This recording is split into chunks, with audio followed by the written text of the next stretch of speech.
Hello everyone, कैसे हैं आप सभी। स्वागत है आप लोगों का फिर से एक बार प्रैक्टिस सेशन में, इंग्लिश के प्रैक्टिस सेशन में। और आज आप लोगों के सामने है सेंटेंस इम्प्रूवमेंट। जी हाँ। एक मिनट भाई, जरा मैं अपने पेन के कलर को चेंज कर लूँ। आइए, तो सेंटेंस इम्प्रूवमेंट का जो क्वेश्चन है ये हम लोग एसएससी के एग्जामिनेशन में देखते हैं, साथ ही साथ हम लोग बैंक के एग्जामिनेशन में भी देखते हैं। बैंक का जो अभी लेटेस्ट पैटर्न चला आ रहा है एग्जामिनेशन का, लेटेस्ट पैटर्न जो अभी एग्जामिनेशन का फॉलो किया जा रहा है, क्वेश्चंस का जो फॉलो किया जा रहा है, उसमें हम लोग सेंटेंस इंप्रूवमेंट के इस फॉर्म को देखेंगे जो हम लोग अभी इन क्वेश्चंस में कर रहे होंगे। ठीक है।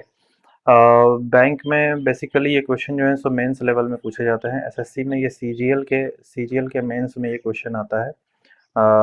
आइए हम लोग शुरू करते हैं अपने क्लास को। ये है हमारा पहला क्वेश्चन है। इस क्वेश्चन में क्या है कि सेंटेंस का एक पार्ट जो है जो कि अंडरलाइंड है, और यहाँ पे 5 ऑप्शंस दिए हुए, जिसमें से एक ऑप्शन जो होगा सो हूबहू अंडरलाइंड पार्ट की तरह होगा। जैसे यहाँ पे ऑप्शन नंबर ए जो है सो हूबहू अंडरलाइंड पार्ट से आपका टैली कर रहा होगा आप जब देखेंगे तो। जैसे यहाँ से अगर आप देखेंगे टाइगर्स एंड अदर फेलिन से देखेंगे तो ये पार्ट जो है सो पूरा का पूरा मैच कर रहा है, यानी कि इस सेंटेंस में कोई एरर नहीं। अगर इस सेंटेंस में कोई एरर है तो फिर बी सी डी और ई में से किसी एक टाइप से आप इस एरर को रिप्लेस कर सकते हैं। ठीक है, तो आइए शुरू करते हैं इस क्वेश्चन को देखते हैं। Having logged thousands of hours. Logged का मतलब क्या होगा? सबसे पहले तो लॉग का मतलब समझेंगे हम लोग। यहाँ पर लॉग्ड का मतलब, जैसे हम लोग देखते हैं ना लॉगिन, लॉगिन देखते हैं यानी कि व्यस्त, व्यस्त यानी कि इंगेज्ड।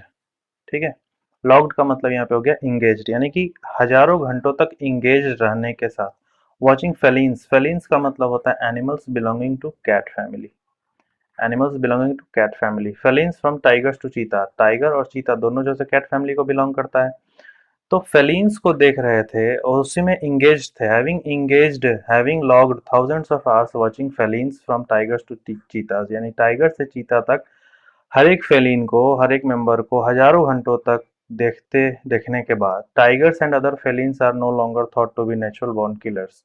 नेचुरल बॉर्न किलर्स, ऐसा ये डिराइव किया गया हजारों घंटों तक देखने के बाद कि टाइगर और फेलिन्स जो हैं, दूसरे फेलिन्स जो हैं, ये no longer thought to be natural born killers by doctor Stinson. Doctor Stinson के द्वारा ये बात आई, डॉक्टर स्टिनसन के सोच में ये बात आई, ये नेचुरल बॉर्न किलर्स नहीं है, they are attuned to peace making. Attuned, attuned का मतलब क्या होता है? अट्यून्ड का मतलब होता है अभ्यस्त, अभ्यस्त, अभ्यस्त यानी कि हैबिटेड, हैबिटुएटेड, हैबिटुएटेड, इसका मतलब होता है हैबिटुएटेड। आइए तो इस क्वेश्चन को देखते हैं हम लोग, इस क्वेश्चन को देखते हैं हम लोग, पता करते हैं कि कैसे इस क्वेश्चन में क्या एरर है। ठीक है, इस क्वेश्चन को जब आप देखते हैं तो एक चीज देखिएगा, आपको एक बात, एक कॉन्सेप्ट हमने बताया था नाउन इन अपोजिशन के बारे में। नाउन चैप्टर वाले प्लेलिस्ट को खोल करके देखिएगा ना क्वेश्चन को, उसमें आपको पता चलेगा ये कॉन्सेप्ट हमने आपको बताया है, noun in opposition. Noun in opposition में क्या होता है कि जिस नाउन के बाद कॉमा परा होता है, जिस नाउन के बाद कॉमा परा होता है, कॉमा के बाद की जो बात होती है, जानकारी होती है, वो उसके बारे में डिस्कस की होती है। तो यहाँ पे हम देख रहे हैं, यहाँ पे लिखा है Stinson, doctor Stinson, doctor Stinson के बाद कॉमा है, उसके बाद लिखा है they are attuned to peace making, यानी कि डॉक्टर स्टिनसन के बारे में अब कह दिया है कि they are attuned to peace making, यानी कि वे जो है सो पीस मेकिंग को अभ्यस्त हैं। तो कौन वे लोग यानी कि डॉक्टर स्टिनसन नहीं, यहाँ पर ये कॉन्सेप्ट जो है सो गड़बड़ हो गया। तो फिर इस पार्ट को हमको सही करके लिखना होगा। सही करके कैसे लिखेंगे? डी ई तो ऐसे ही गलत हो जाएगा। ठीक है, ए तो मेरा हूबहू वही पार्ट है। सी और बी में देखते हैं, doctor Stenson has now the belief that, इसके जगह पे अगर रहता हैज नाउ बिलीव्ड दैट अगर होगा, या फिर हैज नाउ बिलीव्ड दैट होता, अगर यहाँ पे वर्ब होता तो फिर इस सेंटेंस को हम सही कर सकते होते, यानी कि यहाँ पे आंसर जो हमारा होगा सो आंसर होगा हमारा बी। बी ये कह रहा है हमारा कि doctor Stenson has now come to believe, ये अब विश्वास करने लगे। कैसे, कब, अब विश्वास करने लगे, क्यों? क्योंकि हजारों घंटे इन्होंने क्या किया है? लॉग किया है, लॉग किया है यानी कि इंगेज रखा है खुद को किस चीज में? फेलिन्स को देखने में। ठीक है, और इसके बाद की जो बात है वो यहाँ पे पहले से दे रखी है, तो इसका आंसर हो जाएगा आपका बी। ठीक, अगले क्वेश्चन पे आते हैं हम लोग। अगले क्वेश्चन, अच्छा इसका कॉन्सेप्ट क्या हुआ? कॉन्सेप्ट हो गया ये नाउन इन अपोजिशन वाला। नाउन इन अपोजिशन यानी कॉमा के बाद वाला जो पार्ट है, तो उस नाउन के बारे में दी गई जानकारी को बताता है, जिसके कारण यहाँ पर जो है सो कॉन्सेप्ट गड़बड़ हो जाएगा। ये जानकारी जो है टाइगर्स एंड अदर फेलिन्स के बारे में है, ना कि डॉक्टर स्टिनसन के बारे में है। तो इस पार्ट को हमको पलट करके लिखना होगा, इसलिए हमने सेंटेंस का शुरुआत किया डॉक्टर स्टिनसन से और एंड किया हमने यहाँ पर अदर फेलिन्स पर, और अदर फेलिन्स के बारे में बताया जा रहा है कि are tuned to peace making. ठीक है, आई यहाँ पे हम देखते हैं, अब अगले क्वेश्चन पे आते हैं। अगला क्वेश्चन हमारा ये रहा आपके सामने। द रोमानियंस में बी रेस्टिव, द रोमानियंस में बी रेस्टिव। रेस्टिव का मतलब क्या होता है? रेस्टिव का मतलब होता है अशांत, अशांत यानी कि रेस्टलेस। रोमानियंस जो है सो रेस्टिव हो सकते हैं under Soviet direction, but they are tied to Moscow, लेकिन वो मॉस्को से बंधे हुए हैं by ideological and military links. पहले पार्ट को देखते हैं, पहला पार्ट तो हूबहू कॉपी कैट है। दूसरे पार्ट में देखते हैं, they are preparing for a great revolution.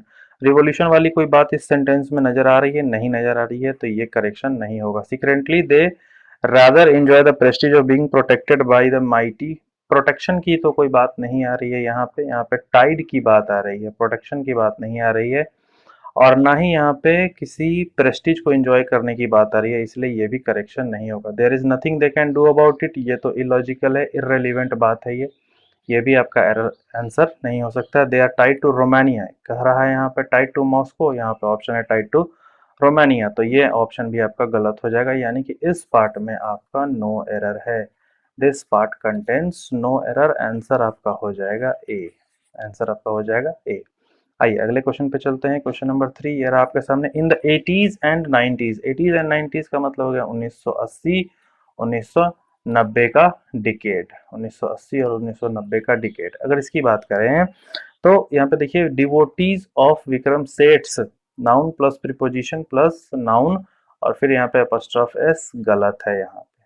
ठीक है, तो सेट्स करने का जरूरत नहीं है, क्योंकि डिवोटीज ऑफ विक्रम सेट्स तो पहले ही पोजीशन को दर्शा ही रहा है, तो फिर से यहाँ पे पोजीशन को दर्शाने के लिए अपॉस्ट्रोफ एस का यूज करना गलत होगा। इस कारण से ए बी और सी तीनों गलत हो जाएगा, क्योंकि तीनों में यहाँ पे अपॉस्ट्रोफ एस और अपॉस्ट्रोफ एस का यूज किया गया है। अब दो ऑप्शन बचे आपके सामने, डी और ई, दोनों में कौन सा ऑप्शन सही होगा, इसको जानने की कोशिश करते हैं। देखो यहाँ पे लिखा है 1980s और 1990s, है ना, यानी कि पास्ट, यानी कि एक्सट्रीम पास्ट की बात हो रही है, और एक्सट्रीम पास्ट के लिए क्या आएगा? हैड आएगा, पास्ट परफेक्ट आएगा, तो हैड जिसमें वही आंसर हो जाएगा, यानी कि इसका आंसर हो जाएगा डी।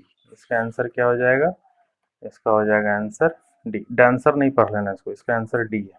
ठीक है, आओ अगले क्वेश्चन पे आते हैं। अगला क्वेश्चन है, drinking milk enriched with vitamin D, vitamin D से एनरिच्ड मिल्क जो है may significantly reduce the risk of rickets के रिस्क को सिग्निफिकेंटली कम करेगा, and also aid for sufferers, aid for sufferers, तो वहां पे एड के बाद लगा दिया है फॉर, एड के बाद लगा दिया है फॉर। यहाँ पे देखिए सिग्निफिकेंटली, सिग्निफिकेंटली ये एडवर्ब है, सिग्निफिकेंटली जो है सो एडवर्ब है, और उसके बाद दो पार्ट में सेंटेंस बट गया, दो क्लाउज में, एक है reduce the risk of rickets और दूसरा and also aid for sufferers, दो क्लाउज।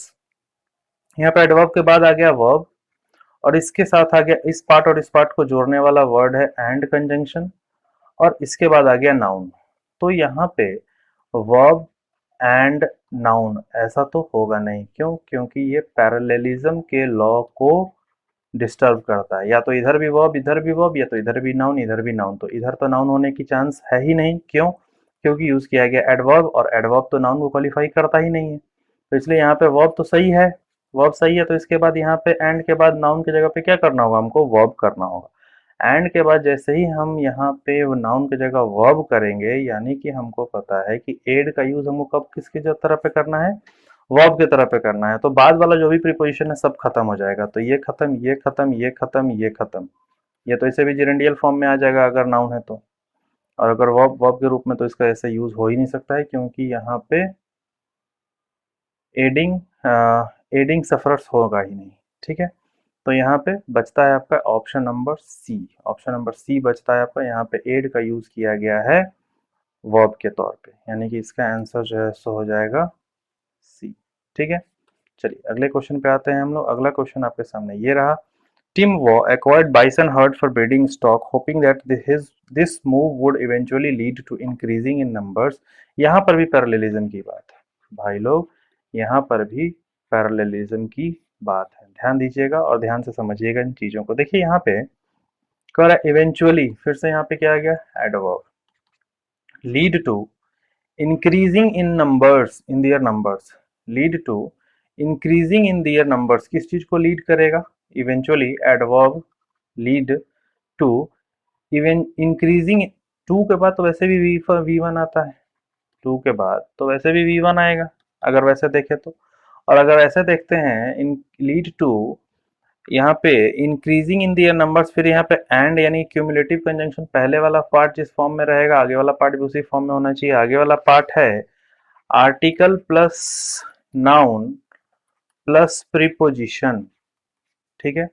तो इसके पहले वाला पार्ट यानी कि एंड जो क्यूमुलेटिव कंजंक्शन है, इसके पहले वाला जो पार्ट है, माफ कीजिएगा भाई लोग गर्मी बहुत ज्यादा है, इसके पहले वाला जो पार्ट है क्यूमुलेटिव कंजंक्शन के पहले वाला, यहाँ पे आप देख रहे हैं नाउन है नाउन है, नाउन के पहले प्रीपोजिशन है, नाउन के पहले प्रीपोजिशन है, तो यहाँ पे इसके पहले जो ये इंक्रीजिंग है इसको हमें करना होगा एन इंक्रीज, इसको करना होगा हमको an increase which eventually lead to an increase in their numbers and a fortification of their environment, an increase of fortification, इसको पैरेलल करना होगा हमको, an increase and a fortification, ठीक है। तो यहाँ पे an increase in their numbers, इसका आंसर होगा बी, ठीक है। तो ये 5 क्वेश्चन थे पैरेललिज्म से। आई होप आपको ये पांचों क्वेश्चन समझ में आए होंगे। इस वीडियो को अंत तक देखने के लिए आप लोगों का बहुत बहुत शुक्रिया। लाइक कर दीजिएगा, शेयर कर दीजिएगा इस वीडियो को, खास करके अपने उन दोस्तों को जो बैंक पीओ की प्रिपरेशन कर रहे होंगे, खास करके अभी एसबीआई का जो फॉर्म आया है, एसबीआई का फॉर्म जिन लोगों ने डाला है उन लोगों के लिए ये वीडियो बहुत ही फायदेमंद साबित होगी। घंटे को दबा दीजिएगा क्योंकि प्रभु को घंटा बजा करके ही खुश किया जा सकता है, ठीक है। सब्सक्राइब कीजिएगा इस चैनल को, और अगर आपको कोई भी डाउट है तो आप इस ईमेल आईडी पर अपने डाउट को लिख सकते हैं, ठीक है। चलिए तो फिर मिलते हैं हम लोग अपने अगले क्लास में, तब तक के लिए tata bye bye, take care.